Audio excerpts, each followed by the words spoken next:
Yeah, cool. Hi, I'm Anthony. I'm currently the owner operator of Wash Rite Hawkes Bay. I grew up here in the Hawke's Bay, and went to school at Taradale. Finished school at the end of 2003. Um, didn't really know what I wanted to do at that stage, so I actually took a year off and worked full time while I figured that out. I always wanted to go to uni, but I didn't really know what I wanted to study, and I didn't want to waste time and money on studying something that I was potentially not going to use. And in my year off, it was actually my old man who suggested the services. And so I inquired into that and ended up joining the Navy as an officer, a GLX officer, or can be known as a seaman officer. At the start of 2005, so I started basic training in 2005. And basically, a seaman officer starts out as an officer watch on the bridge of a ship. So they're the captain's representative on the ship, driving it from A to B, not physically steering it, but giving the orders on what course to steer, doing Wow. collision avoidance with Yep. other ships and all that kind of stuff. So that's kind of how it starts out. I did all right in the first couple of learn how to drive a ship courses, and was lucky enough to get an exchange to the Canadian Navy for 12 months when I was 20, 21, which was awesome. Great experience. Yeah, imagine that. So Yeah. how long did you stay on the Canadian vessel for? I was there for 12 months. So I'd done my tickets, the theory side of learning how to drive a ship, and some practical bridge simulator type stuff. And then you have to go onto a ship and actually prove you can do it there, do the practical side and get endorsed to drive that ship. So I spent 12 months over there. Got my actual certificates and endorsements, Yep. and then came back to New Zealand Navy and cracked on from there. So after a bit of doing driving a ship, I went as second in command of our dive tender at the time. Then specialised in navigation, so that's kind of teaching and coaching the new bridge watch keepers that are coming through. So what I did before, and planning all the routes from A to B, driving the ships in and out of anchorage and the tight harbours and things like that. So it's a bit more specialised than just open water type things.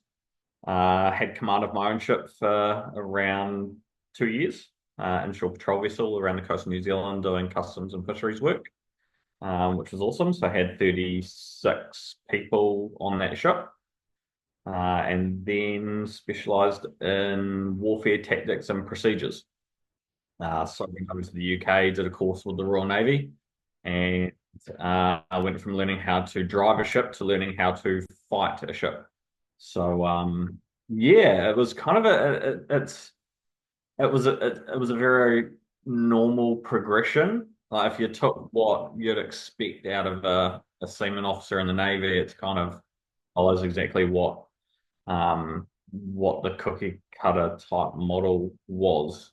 Um, but yeah, once I did some time on a frigate in the operations room as the principal wharf officer, I did some work with Op Protect, which was our COVID response.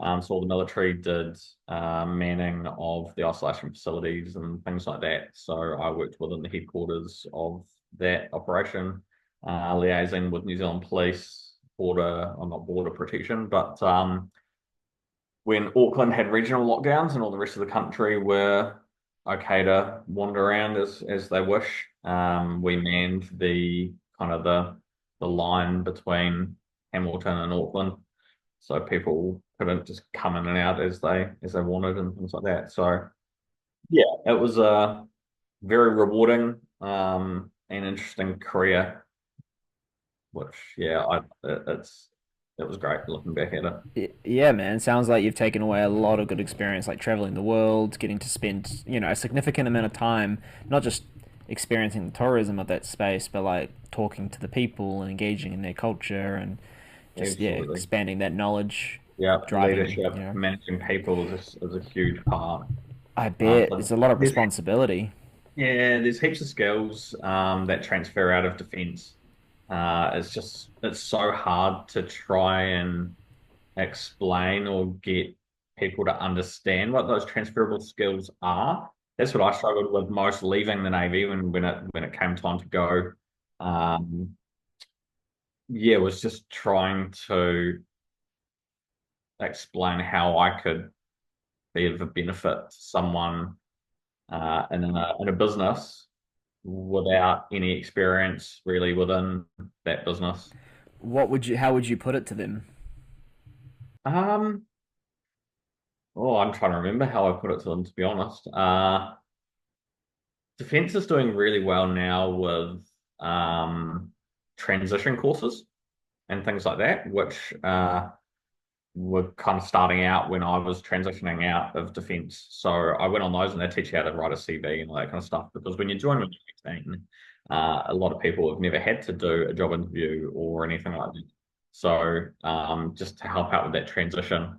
But I suppose for me in the position that I was in with my military career, it was all about leadership and managing people and managing systems, following processes and all that kind of Well, it's like stuff. if you've never experienced the military style, it's like two different worlds, right? Like you're operating in a space where you can tell someone what to do that you've never met before just because of a bit of fabric or plastic or metal on your shoulders.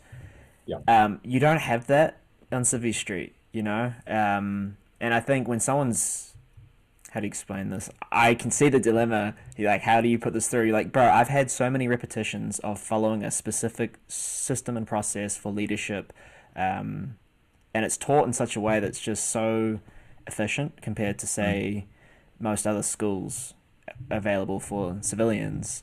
The defense does a very good job of condensing it. It'd be like a 30-day or a 6-week course just on how to communicate, like junior NCOs, or for you, you're an officer, so I'm not sure exactly what you guys would have done those little courses in between ranks. yeah, 100% leadership courses, yeah, development, yeah, And just absolutely. like the pressure that they put you on as a leader in those, like I can't speak to what the Navy did or does, but with the Army when they would say do junior NCOs, just because you want to go up a level, now you've got to spend like 2 or 3 weeks, and they put it on you. They teach you Mhm. the theory, and then they put you under immense pressure to make you then execute that theory. You just like that's ingraining that lesson into your head in a way that you can't really simulate on Civvy Street, because you're not going to be like, all right, guys, this is taxes and how to talk to your team members. Now we're going to go out there and simulate a really stressful business day for you. No one's going to do Yeah, that. absolutely. Yeah, yeah, 100%. Cool, man. So it sounds like you've taken a lot of those skills with you. Now, what was the deciding factor between do you just get a job or do you start a business? I actually got a job initially. Okay. Yeah, I was the health and safety manager at Freshmax New Zealand, which is an apple and pear Mm-hmm. company based out of Hastings. And was there. It was good. It was a good transition. A lot of process-driven things, which is kind of what I'm used to in health and Mm. safety. It's just difficult to get out of bed and get excited about health and safety. Yeah, it's important, but when you're trying to get everyone else to buy in, it's very different to just doing it. Mm. Like I do now. Like, yeah, I know the importance of it, and yeah, I just crack on and do it. So I think I lasted about 6 months there, and I was actually water blasting my back deck Mm-hmm. one summer's afternoon, and quite enjoying it, seeing the transformation from dirty Yeah. deck to clean deck, and being outside and things like that. And I actually said to my wife, I said, "Oh, I could do this," and that's kind of how it started. Okay. And yeah, I did some research and things like that. I always wanted to be in business. I have a business degree, so it always something that sparked my interest. I just wasn't sure exactly what. doing. Mm. And yes, I did some research and came across Wash Rite and did some more research and met Troy, and it kind of just went from there. Nice. So it all started one Sunday afternoon when you were water blasting your deck. It sounds cliche, but it's true. It's true. And you're sitting there and you're using a Karcher water blaster at bloody four and Mm. a half thousand PSI or something. And you're sitting there thinking, oh yeah, this will be exactly the same. Not even close. It's it's so different water blasting versus exterior cleaning, but it's still the same results. What would you And say the biggest difference is? it's just the pressure that you're using. So as I said, a water blast is what 4,500 psi roughly, Mm. and I'm running at 1,600 to 1,800 for a house or deck wash. So Sure. it's such a massive difference, and I think that's one of the biggest misconceptions about our industry is we don't water blast, we exterior clean, and we take all precautions to not damage your paintwork, not damage your wood fibers, Mm. and things like that. So explaining that to customers is so important because they think about water blasting, and that's what they ask in their quote request is, I want my house water blasted. And so just talking them through that process and what it actually entails and how different it actually is. Mm. Yeah, okay. So if you had to summarize it to the average person who says to you, "Hey, I, I want you to come water blast my house, Anthony," what's a quick response to that? Um, I'd say I'm more than happy to come and clean your house. Mm. What we do is we'll put a house wash solution on your house, stage by stage. Let that sit for 5-ish minutes, depending on the state of the house. That loosens everything up, starts killing mold, and that allows us to use much lower pressure to then wash it off and get a nice clean solution. And I often explain to them, I often tell them the difference in pressure between a water blaster that you can buy from Bunnings versus Mm. what we have and what we do, just to put numbers on it, because a lot of people will just understand 4,500 versus 1,600 and realize straight Mm. away that it's a third of the pressure that you've seen your neighbor put on their house, kind of thing. So if I heard that, then what if I said, okay, so mine's only 4,000 psi. Does that mean it's still going to clean it but not damage my house? Not necessarily. If you're just using water, you're not going to kill mold spores. It might look cleaner afterwards, but you're just kind of spreading them rather than killing them. So things will grow back a lot quicker. And yeah, there's still such a high risk of damaging paint and things like that at that type of pressure. Um, so it's vastly different.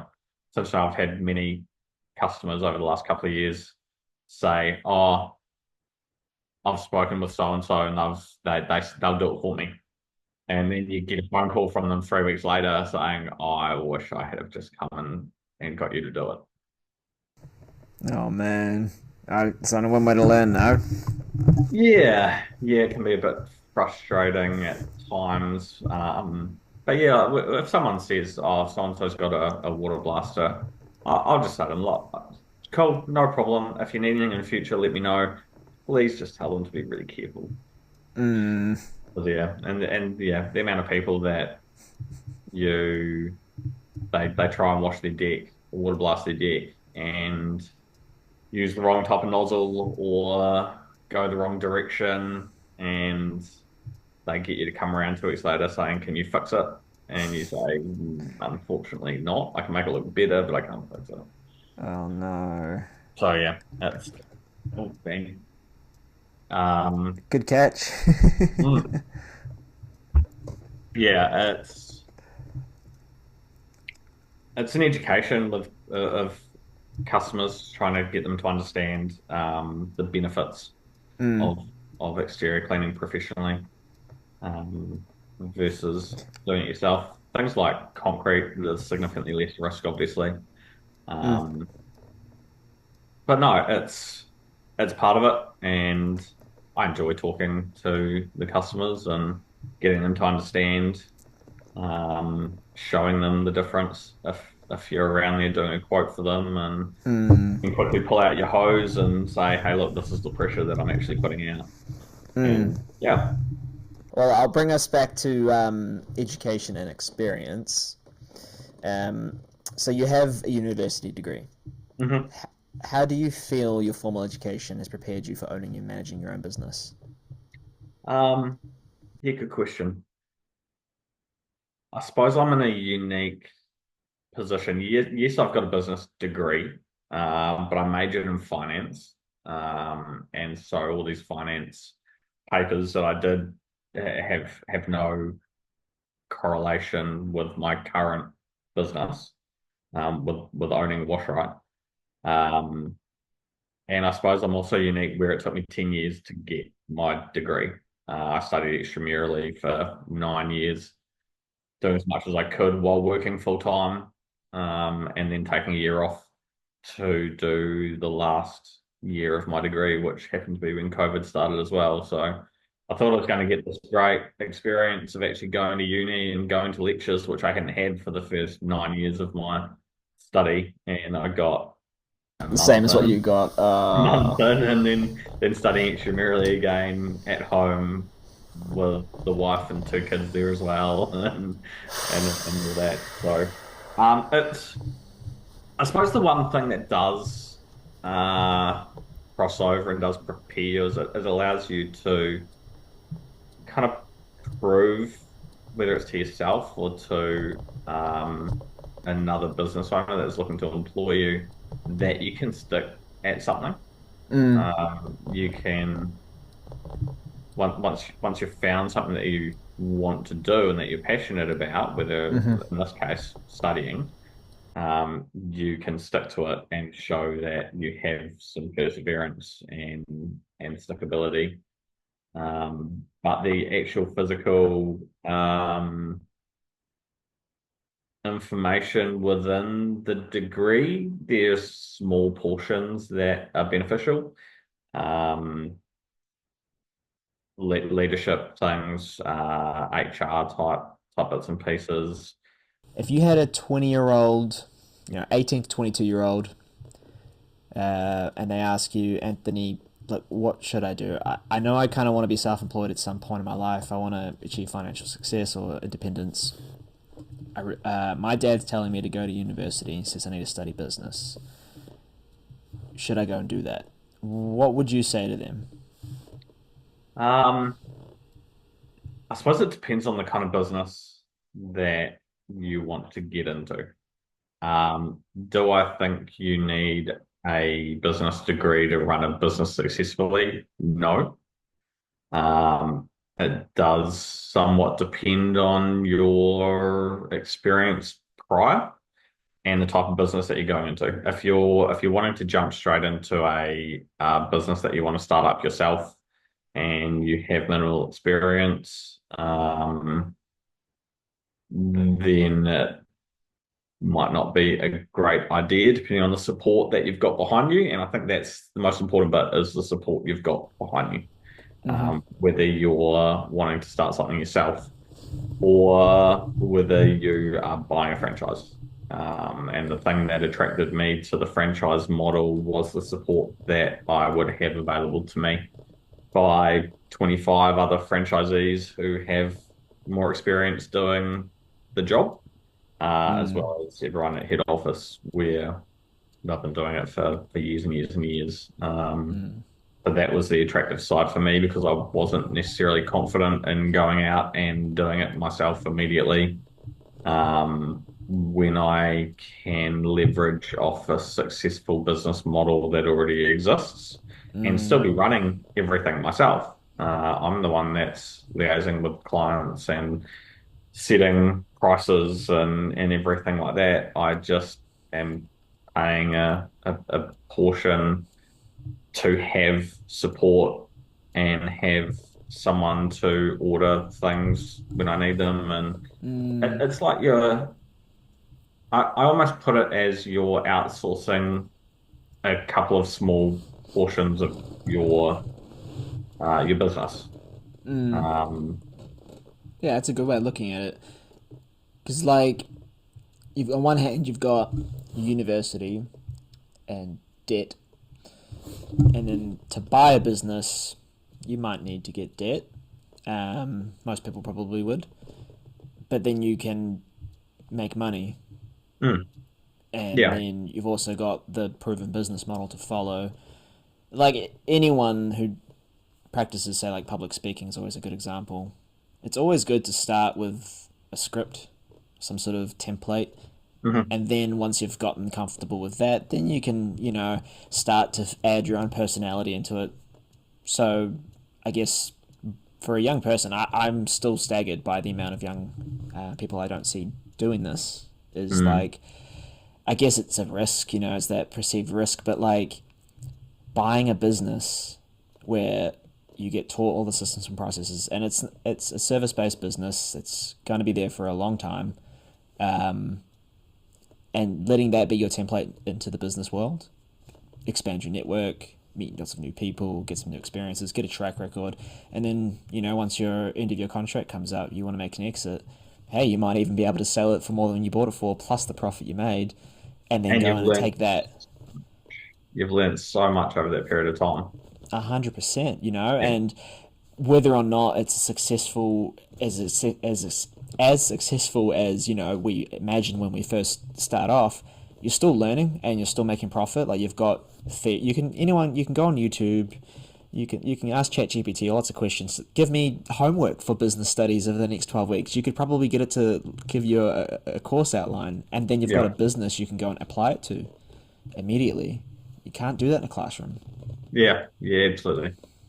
Yeah, there's I, definitely significant benefit. 100%, and like young and fit and just ambitious.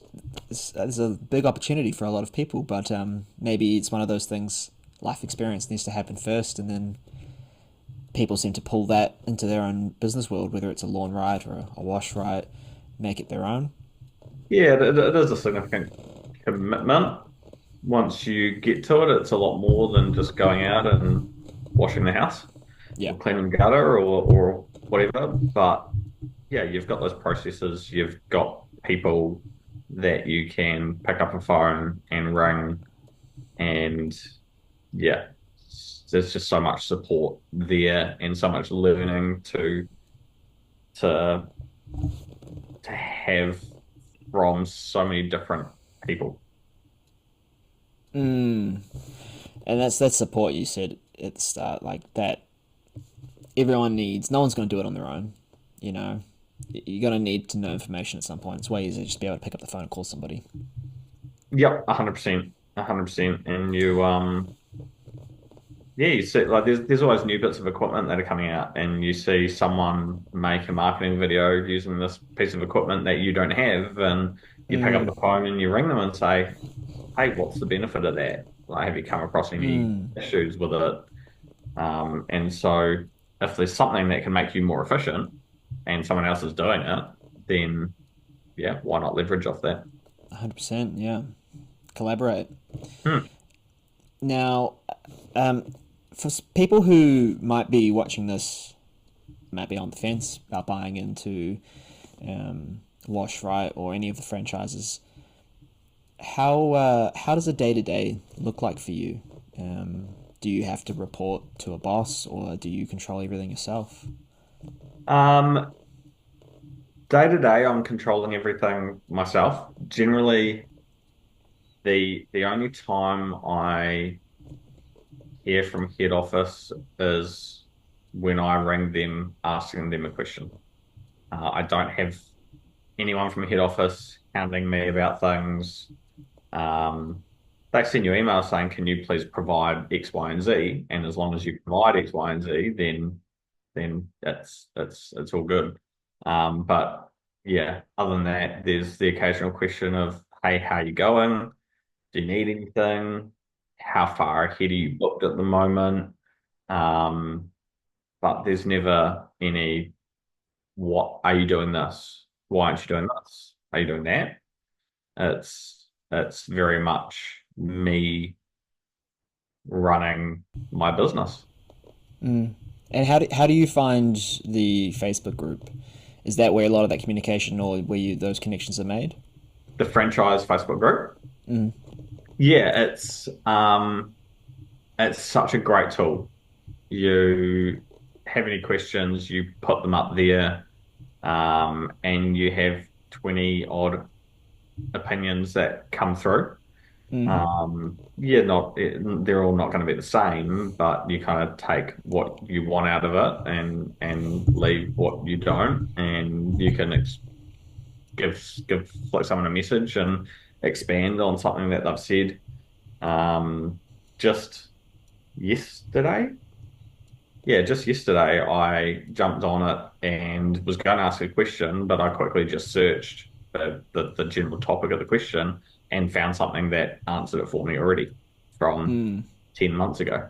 So, um, yeah, it's an awesome tool, whether it is questions or whether it's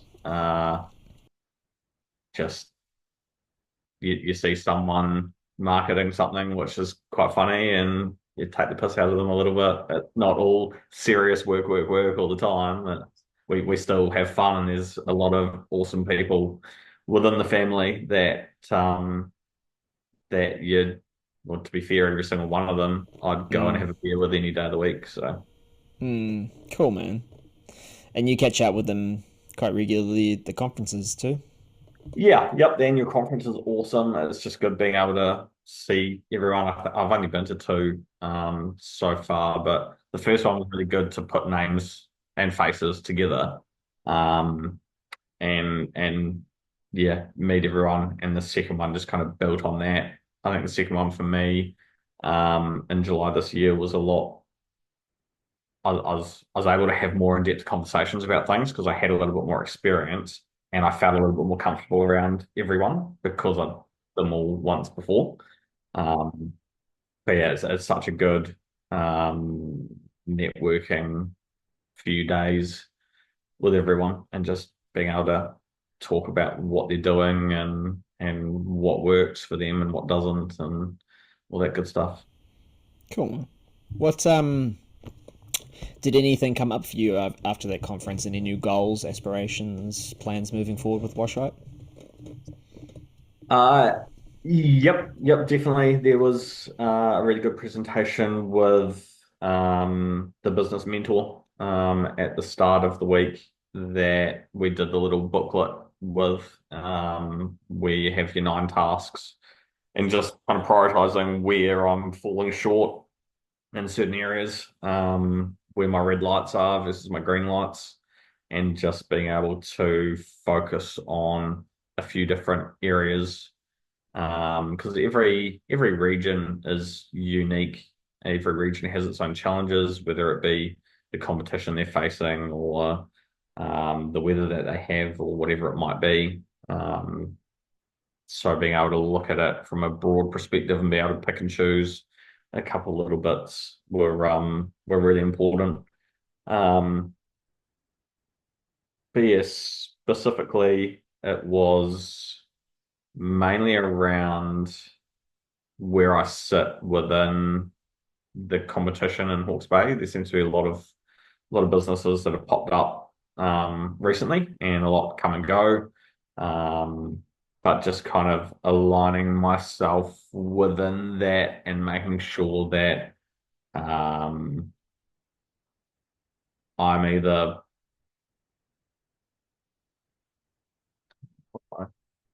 sorry,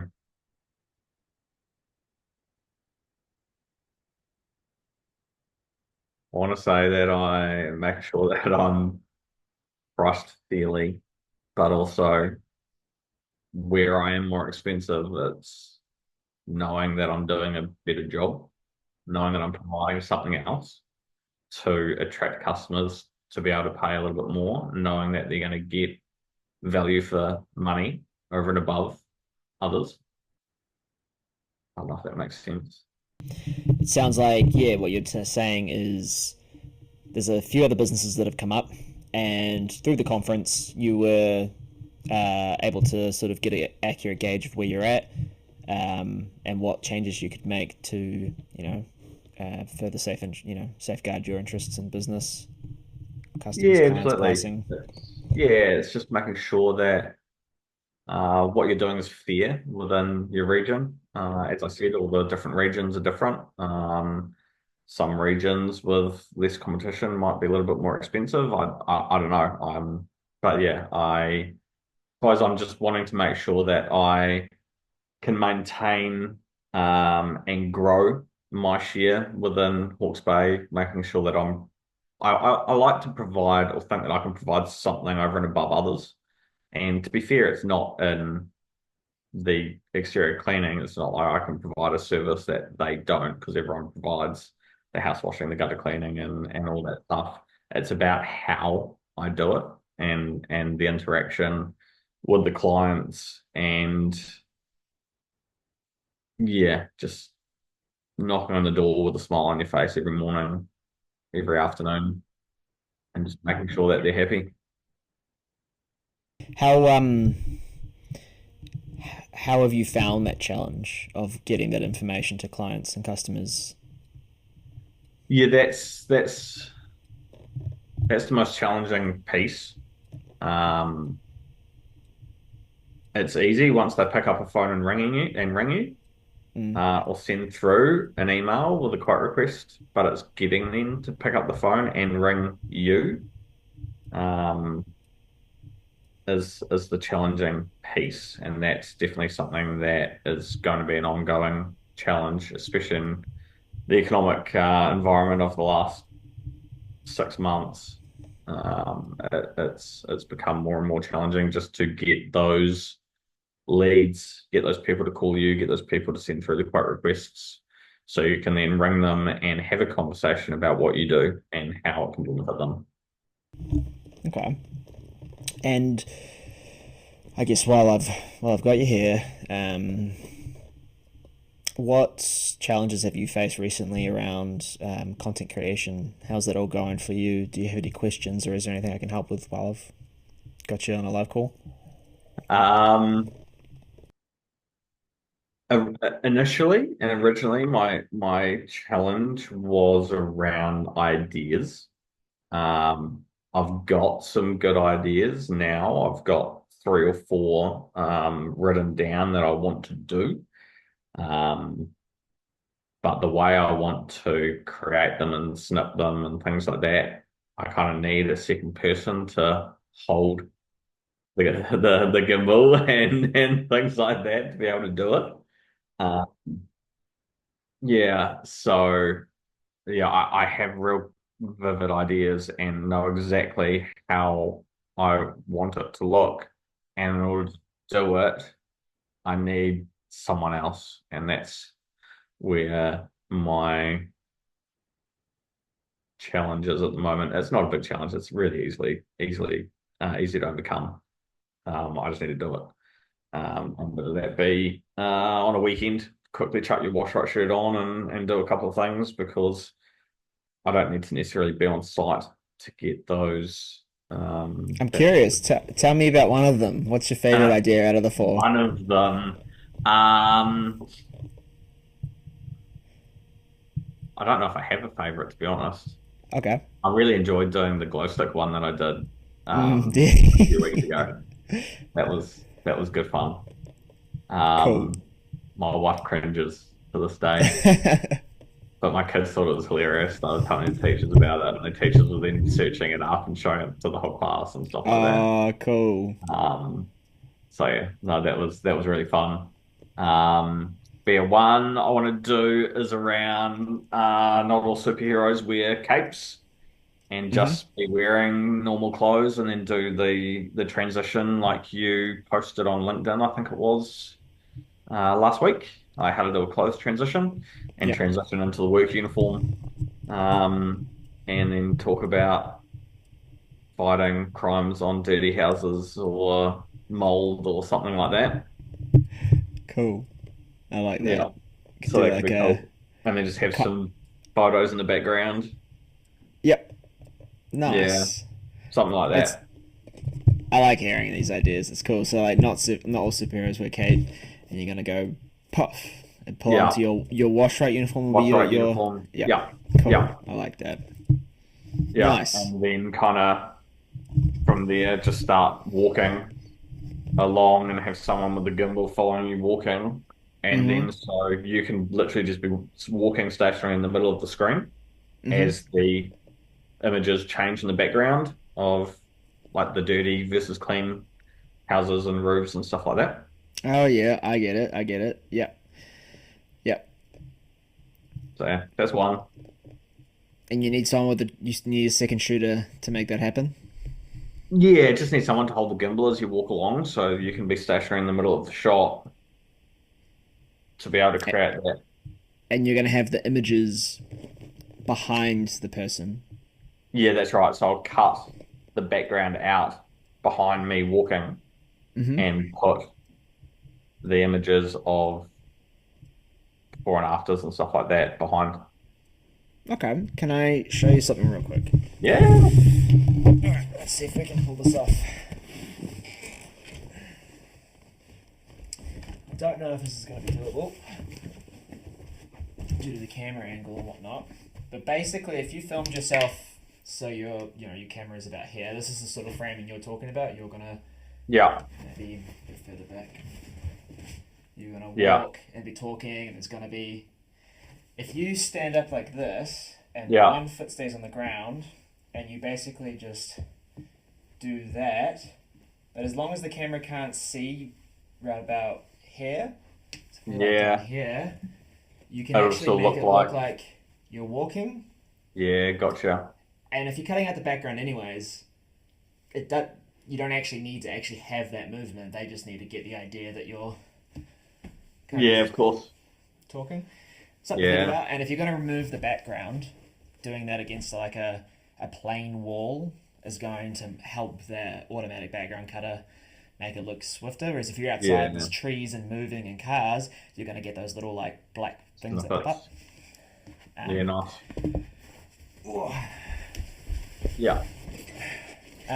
Kids on TikTok do it really well. They do like, it's hard to explain, but Like the camera tricks kids some people come up kids with. on technology do everything well. Well, they got the time right, and I think what it is actually is the time, but it's also the play state. I think that kids have that adults lose when they grow up because kids only look forward. Imagination is just wild because anything could happen. Whereas you're an Yeah. adult, there's that, but there's also now a past and history, and like, oh, that was an embarrassing, painful experience. Oh, and then we get a little bit like there's a lot of confidence that comes into the content creation space. Yeah, 100%. And you've probably seen from previous ones, I'm not afraid to make a dick of myself if I need to. Not that probably yeah. I'm not afraid to do something that's mildly embarrassing because I mean I'm comfortable with it myself. Yeah, And I've got no issues. Yeah, it's just good showing people that you're just another person. yeah, I agree, and I think that's the quality content of 2024. I was talking to someone the other day around the word quality, and this person was thinking, "Oh, my stuff's just not the quality that I want it to be." I'm like, well, quality I think today is not so much the resolution of your camera, the quality of your audio. While these things can help, I think hook someone's attention span, the feeling that is going to make them follow, comment, like, buy your service is going to probably come from you just being yourself, Mm, and whatever method you want to communicate that through is going to be quality, yeah, trust, yeah, yeah, and it's cool. I like it when you're working with people who don't mind being a bit silly, or like, for instance, I might even just try and take snippets of you in this interview every time you went and breathed in or went and if you make a funny video going, I Yeah, sent this to a Gen Z person to edit an interview. This is what they sent back, and yeah, it's yeah. taking the piss out of yourself. What was another one? It starts off with a woman. She's like pulls out like a measuring tape of like 3 inches. She's like, if this is you, then you need to lower your tone of voice when you're talking to me. And then it cuts to this person. He's like, hey guys, I've got this house for sale. It's really, and you just like take the piss out of yourself. It's not that big a deal. Make someone Yeah, giggle, make someone laugh. yeah, Oh yeah. god. You've got to be clear about who you're targeting at the start, I suppose. Yeah, yeah. You're I not think necessarily going to do that if you're trying to get a retirement village or something like that, for example. yeah. Yeah. Who are you trying to talk to? Yeah, And how does that person wanna be talked to, you know? yeah. That's good. I, Wait. I really enjoy the those video creation things like that. It's Mm, just trying to get those ideas and bits and pieces. mm, I need to pick up one of those mics that you've got that you can link to your phone, so I can be ages away um from the phone filming mm. and it'll still be really clear. They're really, really good. I'm filming this with the camera as well. Yeah, Um, you'd have to flick me some good quality options on a budget. mate, anything is gonna be better than nothing. If you're just doing what I'm doing right here, which is my phone's on a tripod, a $50, $60 branded one will be fine because you can just reach and plug it in. It doesn't matter if you can see the cable. In fact, a lot of the time, I'd recommend holding something just because it gives the viewer something to look at. You know, Mm, having a little microphone is just another thing versus just sitting yeah, here. You know, um, yeah. and that would be a great place to start. Just talking on Mm, camera. And I think too, there's a huge value that people have always missed when it comes to video of just documenting. Like even this, 50 years from now, when you've moved on to do something completely different, just having the ability to sit down and listen to you at this current age talk for an hour authentically would be, I think, like a photo album. do you have any idea how old I'm going to be in 50 years? Dead. No, Hopefully not. you're 35, 33, 38. Yeah, yeah. 39 in Right. November. Oh no, you won't be dead. Well, I'd hope not. I don't Nah. know. It all depends on the quality of life, though, right? Yeah, I guess. Is there anything else you think you wanted to dive into or say or questions you have? Um, Nothing springs to mind. I mean, I've got some ideas of what I want to, like some other things I want to do about specific jobs and how we do specific things. Because I get a lot of people like asking, "Oh, how do you actually clean my gutter?" So, I've got some ideas around that, but I mean, I can put my phone on a tripod and do that myself at any stage. So, um, Can I make a suggestion? Sorry, man, to yeah, interrupt. yeah, With those, it's something. This is just an idea I had yesterday. I need to make one for myself actually, like a hmm carousel. And this one guy has it on his page, and the first image on the carousel. Am I saying that right? Carousel. There we go. carousel, Carousel. Carousel. yeah, Carousel. It says start here. And then the first, and it's like a 5 slides of who this person is, or in your case, what your business is, what services you offer. And then the next one could be like, and then here, and then that could, whatever it is. But it's just like easy, digestible, bullet point information. And there's like an image behind it. I'll send you the video so you get an idea. yeah, But I cool, think that's probably a more effective way than video. Even though video is really good, I don't necessarily think making someone watch 45 seconds or even 30 seconds when they can just quickly swipe through yeah, sure, and just having them pinned at the top and then experiment with like the short form video and stuff like that. But like, I reckon there's something in that having those just like 3 pinned pieces of information, whatever it is, frequently asked questions, or yeah, I don't know, depending, yeah, who is the person, are they a retirement person and then they're going to come to your Instagram page and you want them to know immediately the benefits of this retirement service package or offer. Mm, mm, yeah. Whereas I'll have to send you that video. Anyway, Yeah, cool. that's it. Ben, thanks for jumping on. No worries. Good use of an hour in an afternoon in which I should be washing a house, but they didn't want me to do it when it was wet. Does that make it harder if it's wet, or I mean No, it's there's going to absolutely get no wet? difference. It doesn't It's going to. matter if it's raining or sunny with a house wash. It makes it easier if it's overcast because you can soap up a much larger Sure. section of the house and not worry about it drying. Yeah, yeah, Um, yeah. but yeah, this is kind of a semi-rural place, and the grounds and the grass are quite damp. So I think that's where they were going rather than it actually raining. Right. Um, Don't want to flood the grass. Yeah, I mean, to be Mm, fair, it's not like they said, "Oh no, we'll contact you in a couple of months when we want it done," mm, and then you never hear from them. It was, "Yeah, can we just leave it? Can you book us in for mid-September?" And mm, so I'll just, yeah, sweet, done. It's in for this date. I'll see you then. yeah, fair enough. Yeah. Yep. Mm. Alrighty. Thanks, Anthony. I'll leave you to it, man. Come on. All right. Good to see you. Good to see you too, bro. Bye. Catch you later.